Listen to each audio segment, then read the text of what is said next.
Okay, here are the answers to the Module 4 Topic D review from class today. Here we go. Number 1.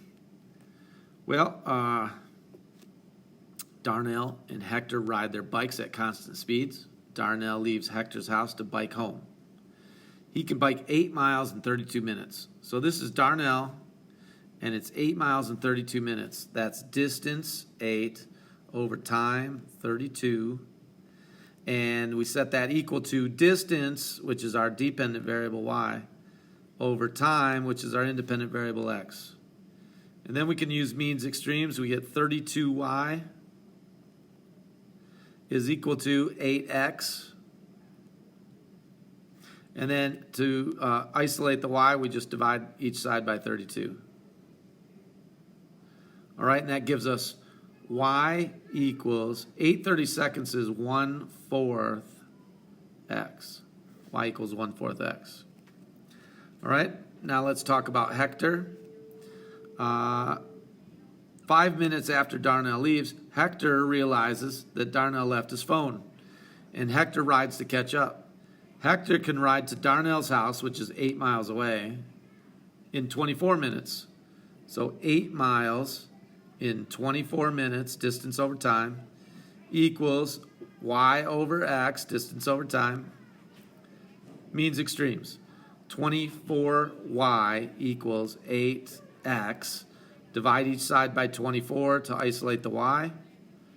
We get y equals 8/24 is 1/3 x. All right, now we have to account for the difference in time, because Darnell leaves and then 5 minutes later Hector leaves. So Darnell's going to be riding for 5 more minutes than Hector, or Hector is riding for 5 less minutes than Darnell. We have to make one of those true. So if I said, well, that Darnell is going to be the amount of time that x is, so Darnell's ride is the amount of time, x, then I have to change Hector's to x minus 5, because Hector has to ride 5 minutes less than Darnell. So that's one possibility. We could do it that way. And if that were what we did, then our system of equations would be y equals 1/4 x for Hector, for Darnell, and then Hector would be y equals 1/3 x, that's distributive property, minus 5/3. So that's one system, one possible system. And then the other thing that I could do is I could say, well, let's take these equations again, and instead of x standing for Darnell's trip, we could make x stand for Hector's trip. So if x is the amount of time that Hector rode, well, Darnell would be x plus 5, because our Darnell goes 5 minutes longer than Hector. So then our system of equations would be y equals 1/4 times x, distributive property, 1/4 x, and 1/4 times 5 is 5/4. So there's one equation, and the other would be y equals 1/3 x. Both of those systems are equivalent, and either one is the right answer for this question, number 1. Number 2, sketch the graphs of the linear system on the coordinate plane. Well, I'm going to start with the bottom equation, because that's slope-intercept form already. I know it's going to cross at -5. My y-intercept is -5. And the slope is 5. That means up 5, right 1. So there's my line. I can draw that line right through those 2 points. It's going to be something like that. And then the other equation, well, I've got to find out either change this to slope-intercept form, or find the x and the y-intercepts. And that's what I'm going to do. I'm just going to find the x and the y-intercepts.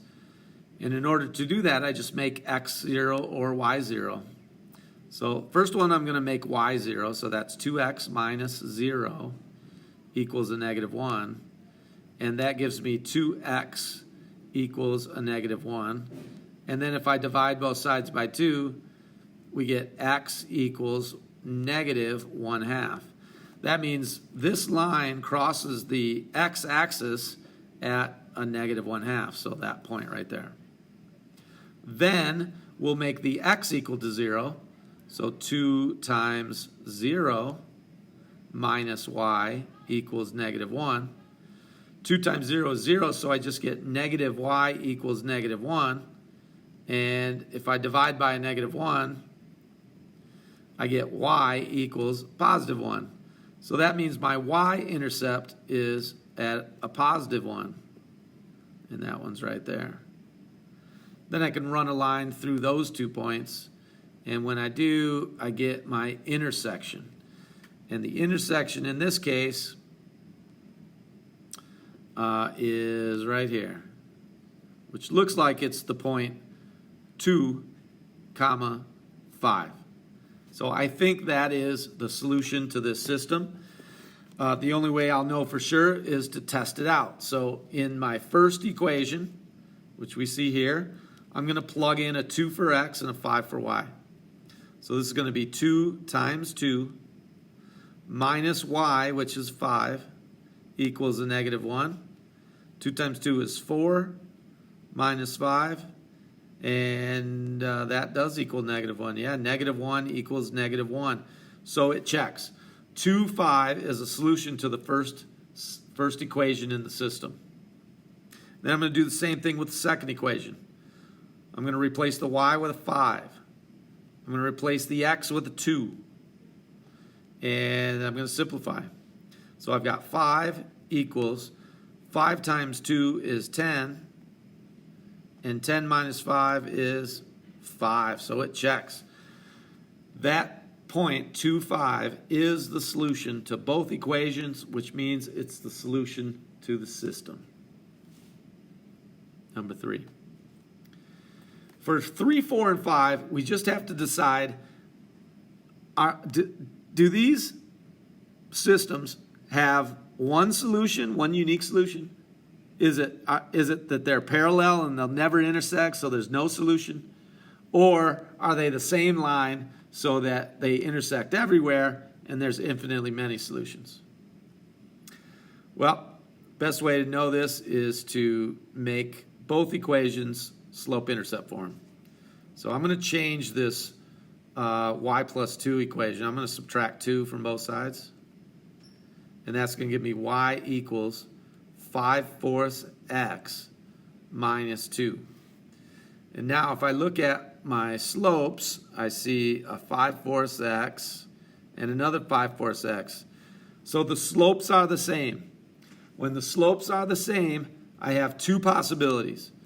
They're parallel lines and they never cross, so it's no solution. Or they're the same line, so they cross everywhere and there's infinitely many solutions. The way we decide is we look at the y-intercept.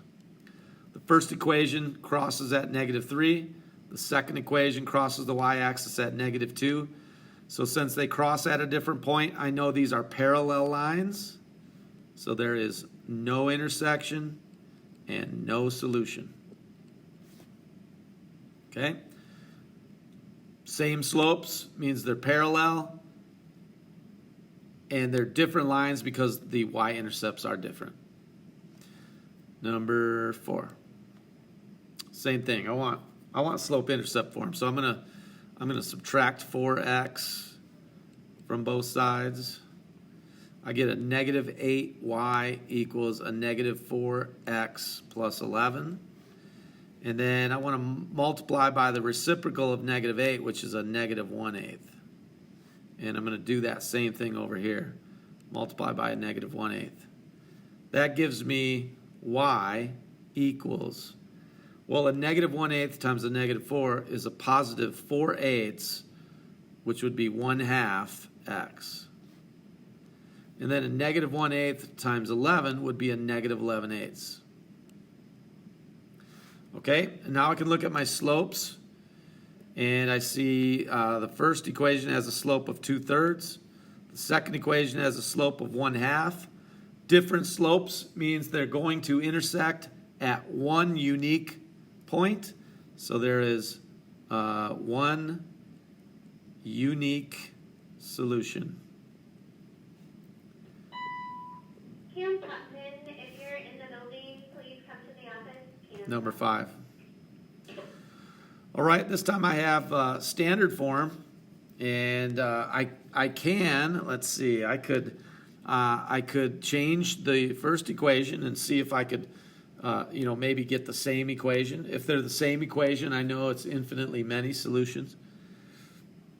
And I don't really like that fraction to begin with, so I'm going to multiply through by a 3 and change this first equation. So 3 times 1/3 is 1x. 3 times y is a positive 3y. And 3 times 8 is 24. Okay, so I have x plus 3y equals 12. This would be my new system here. X plus 3y equals 12, and x plus 3y equals 24. These are going to be different lines. So what I'd like to do is I'd like to know what their slopes are. So hopefully you remember in class we had a shortcut for finding the slope in standard form, and that is that we take the slope is equal to our negative a value over b, negative a over b. So let's look at the first equation. And our a value is a 1, so the slope is a negative 1 over our b value, which is a 3. So the slope is negative 1/3. And for the second equation, our a value, the slope, is equal to, our a value is a 1, so that's a negative 1, over our b value, which is a 3. So the slopes are the same. So that means either I have parallel lines and there's no solution, or they're the exact same line and there's infinitely many solutions. The only way I know the difference is to find the y-intercept. And the y-intercept, remember, is our c value divided by the b value. So for the first equation, the y-intercept is the c value 8 divided by our b value. Not 8. I don't want to use that. Let's use this one. Our c value 12 divided by our b value 3, which is 4. The first line crosses the y-axis at x0, y4. Okay, and then the second one, well, that second one would be our c value 24 over our b value 3. So that y-intercept would be 8. So I know these are not the same line, parallel lines, and they're never going to intersect. So this is a no solution. They never intersect, so there's no solution.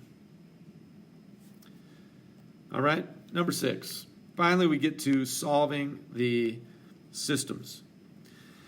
And you know 2 ways now. You can eliminate or you can substitute. And the way the systems are put together will kind of lead you to the easier solution. And in this case, the easier solution is substitution, because that's y. 1/2 x plus 5 halves is y. So in my other equation, I can just replace y with that expression. So that's what I'm going to do. I'm going to substitute x minus 2 times y. Well, y is 1/2 x plus 5 halves. And that is equal to 7. So I just continue my equation. All right, now I can simplify using the distributive property. I get x, and then a negative 2 times 1/2 is a negative 1x. And a negative 2 times 5 halves is a negative 10 halves. And that's equal to 7. Okay? X minus x. Well, a positive x and a negative x cancel each other out. So those are gone. A negative 10 halves is the same as negative 5. And does negative 5 equal 7? No. So that means this is no solution. No solution. Negative 5 does not equal positive 7. No solution. Okay, so that's substitution. We could have changed to slope-intercept form and saw that the slopes were the same and the y-intercepts were different, but this was a good way to show you substitution. Okay, number 7. Again, I see substitution in our future. 2/3 x plus 4 is y. So whenever I see y in this other equation, I'm going to replace y with 2/3 x plus 4. So here we go. We've got 2 times y, which is 2/3 x plus 4. That's y. Plus 1/2 x equals 2. And now we're going to simplify. 2 times 2/3 is 4/3 x, plus 2 times 4 is 8, plus 1/2 x equals 2.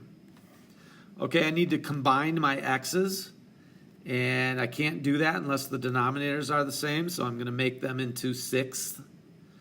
So I'm going to multiply this by 2 over 2. That gives me 8/6 x plus 8, plus I'm going to multiply this by 3 over 3.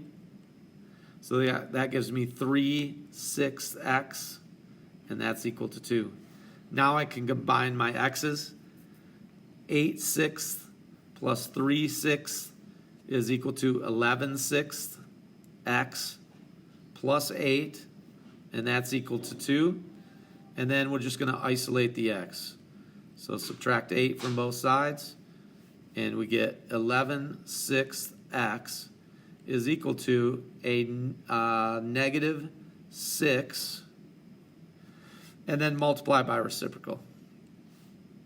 And if we do that, that will isolate our x, and we get negative 36 over 11. That's our x value, negative 36/11. Now we can take that value for x and plug it back into either equation, I would say the first one, and solve for y.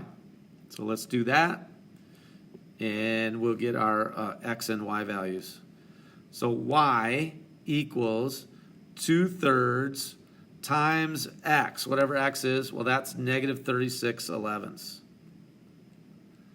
Okay, so there's our x, and then plus 4. So now we just multiply. Actually, I could simplify. 3 goes into 3 once, 3 goes into 36 12 times.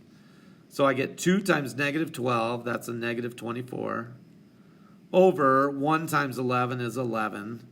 And then we want to add 4. Well, 4 is 44/11.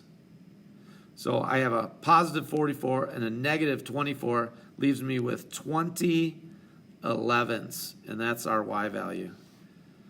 So the solution to this system is x value negative 36/11, y value 20/11. That's the solution. That's the intersection. Number 8.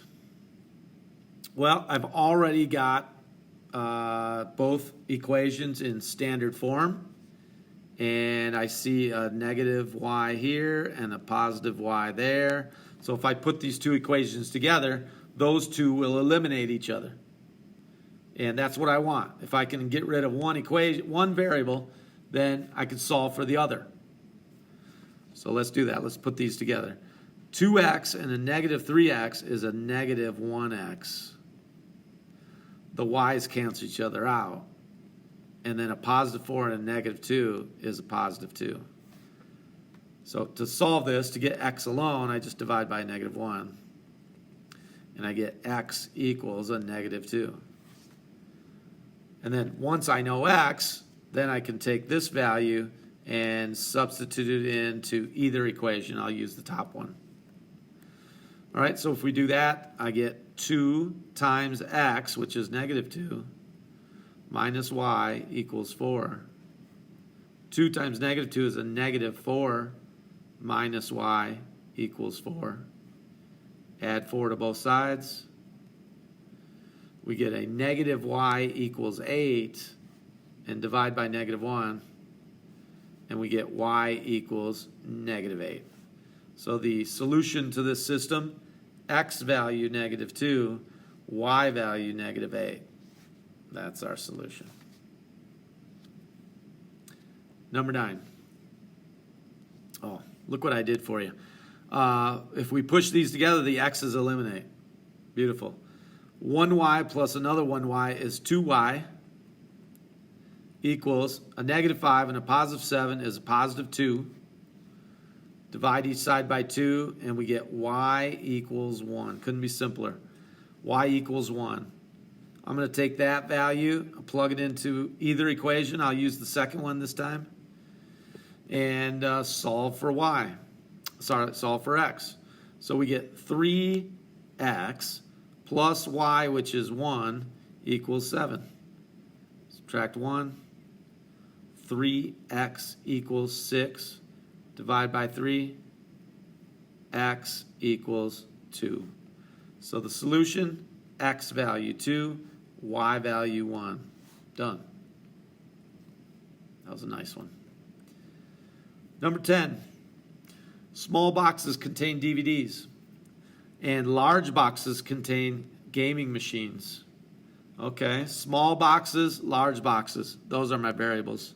Small box X, large box Y. 3 boxes of gaming machines and a box of DVDs weigh 48 pounds. 3 boxes of gaming machines and 5 boxes of DVDs weigh 72 pounds. How much does each box weigh? Well, I don't know. That's why they're variables. The small box weighs X, the large box weighs Y. So can we write 2 equations? I think we can. 3 boxes of gaming machines. Well, those are Y. So that's 3Y. 3 boxes of gaming machines. That's 3Y. And a box of DVDs. That's the X. So plus 1X is equal to 48 pounds. There's one equation. And then another equation, 3 boxes of gaming machines, that's 3Y. And 5 boxes of DVDs, that's 5X, equals 72 pounds. There's our 2 equations, and that is our system. Okay? To solve this system, I know it's not standard form. It is, but it's a little reversed. Doesn't matter. I just want to get rid of the y's. So I'm going to multiply through this top equation by a negative 1. And that's going to give me a new equation, which is a negative 3y minus x equals a negative 48. Okay, so now this is my new system. If I push these 2 together, I get the y's to cancel out. I get 5x minus 1x is 4x. And that's equal to 72 minus 48 is, what, 24? 24. Divide each side by 4. X is 6. So my x value is 6. I'm going to plug that back into either equation. I'm going to use the top one. And I get, let's see what I get. I get 3y plus 6 equals 48. Subtract 6. 3y equals 42, and then divide by 3. And that is y equals 42 divided by 3.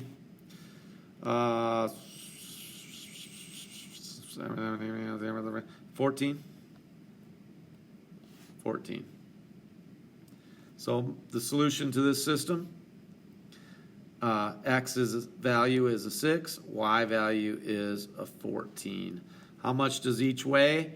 Well, the x value, which was our small boxes, weighs 6 pounds, and the y value, which is our large box, is 14 pounds. All right. Last one, number 11. A language arts test is worth 100 points. There are a total of 26 questions. There are spelling word questions, and there are vocabulary word questions. Spelling word questions, x value. Vocabulary word questions, y value. I don't know how many there are of each one. So those are my variables. Okay? So here are the equations. All of the spelling word questions plus all of the vocabulary word questions is equal to 26 questions. Total of 26 questions. And then I could say spelling words are worth 2 points each. So that's 2x. Plus the vocabulary questions are worth 5 points each. So that's 5y is equal to the total number of points, which is 100. And that is our system. All right, I'm going to use elimination. In order to do that, I have to manipulate one of these equations, one way or the other. I'll get rid of the x's, I think, so I'm going to multiply this equation by a -2. And that's going to give me a -2x, a -2y, and a -52. Okay, just distributive property. Multiply through by all the terms. Now I've got a new system. If I put them together, the x's cancel out. 5y minus 2y is 3y, and 100 minus 52 is 48. Divide each side by 3, and we get y equals 16. Okay, so my y value is 16. I'm going to use that to plug back into either equation. I'll use the first one, looks easier. And I'm going to solve for that. So let's see what we get. We get x plus y, which is 16, is equal to 26. Subtract 16 from both sides, and x is 10. So the solution to this system is x value 10, y value 16. What does it mean? Well, remember my x value is the spelling word questions. I'm going to have 10 spelling word questions, and I'm going to have 16 of the vocabulary word questions. All right, that's it. Solving systems using substitution, elimination, understanding that the solution to a system is the intersection point of the two equations. Use this to study, and we'll do another review on Monday with the test on Tuesday. All right, have a good weekend.